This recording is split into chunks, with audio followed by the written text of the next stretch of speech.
Das folgende Video wird euch präsentiert von US Now, dem Inkubator der Scout24-Gruppe. Wenn ihr gründen wollt, bewerbt euch jetzt um die Förderung eurer Startups bei US Now. Und Forward.io. Als CTO as a Service entwickelt Forward.io Web- und Mobile-Anwendungen speziell für Startups.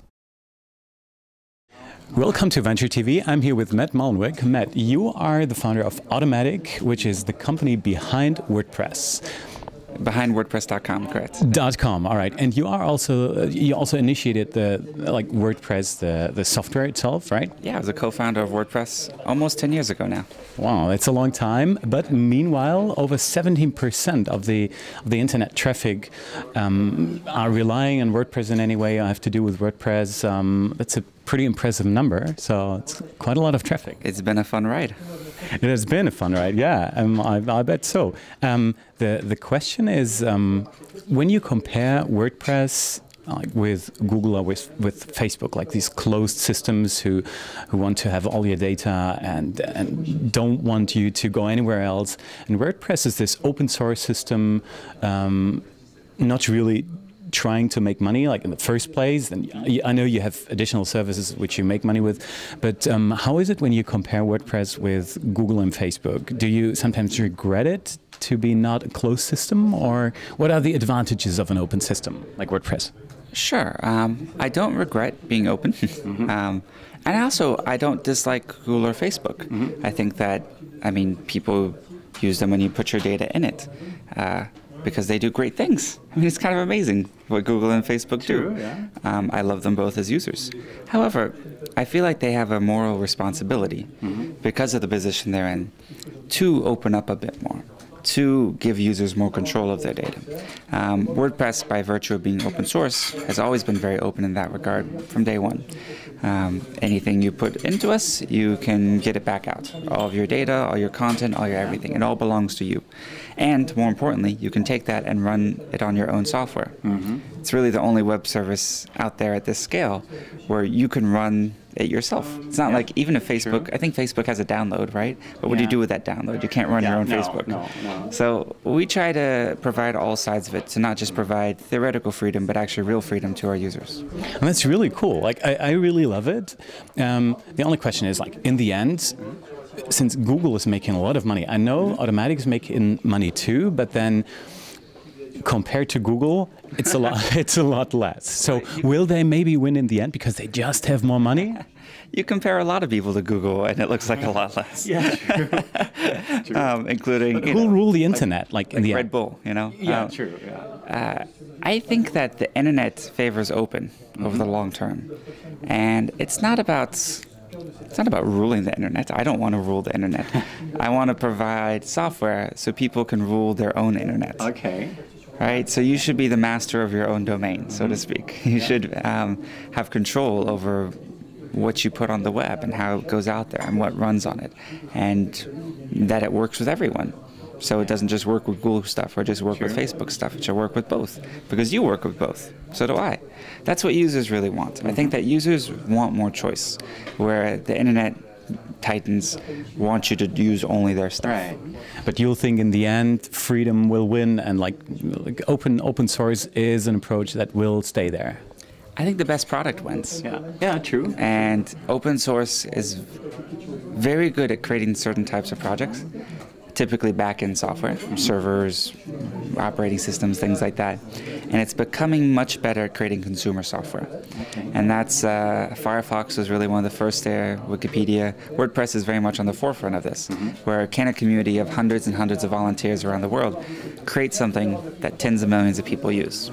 Yeah. We've done that, but now can we take it to something hundreds of millions of people use? That's the next challenge. All right. Well, coming to the next topic, which is, I know that there are like 150 people roughly working for Automattic, and these guys don't even have an office. So how does that work, like having 150 employees but no office? Well, we have an office. A small one? Yeah, no one goes there. It works great because well, first we hire people who are passionate about what they do. So everyone works from home, right? Like everyone who's working for Automattic has home office. I used to live a block away from the office, and I never went in. Like, I was just more productive at home.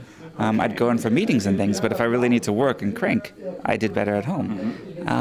So first and foremost, I think you need to hire people who are passionate about what they're doing. If someone needs to be tightly supervised, maybe a work-at-home environment isn't best for that.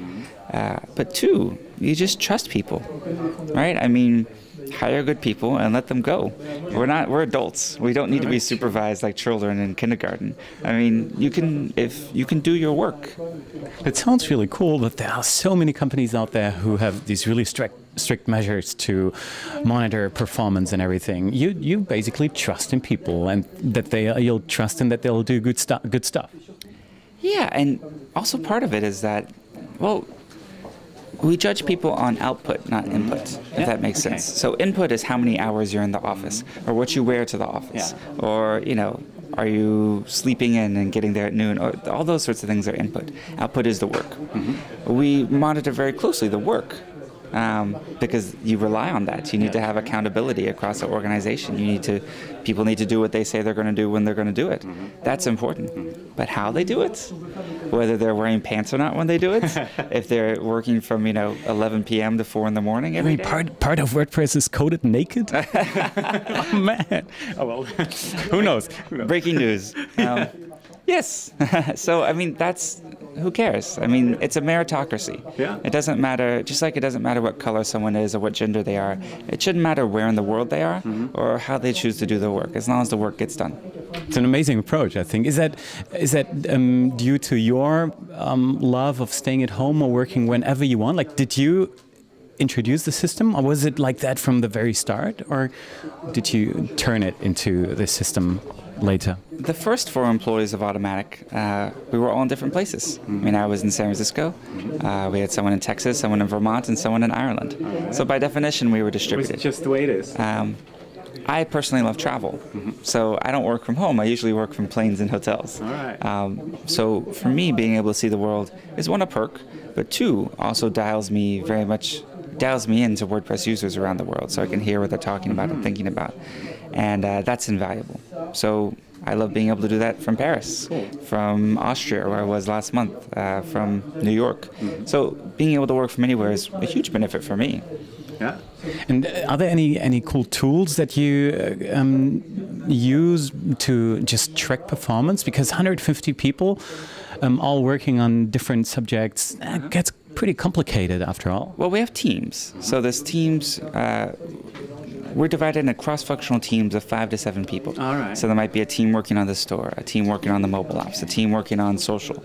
And these teams have engineers, a designer. They have everything they need to do what they need to do, and autonomy to launch it, so they don't have to check with anyone else. Yeah.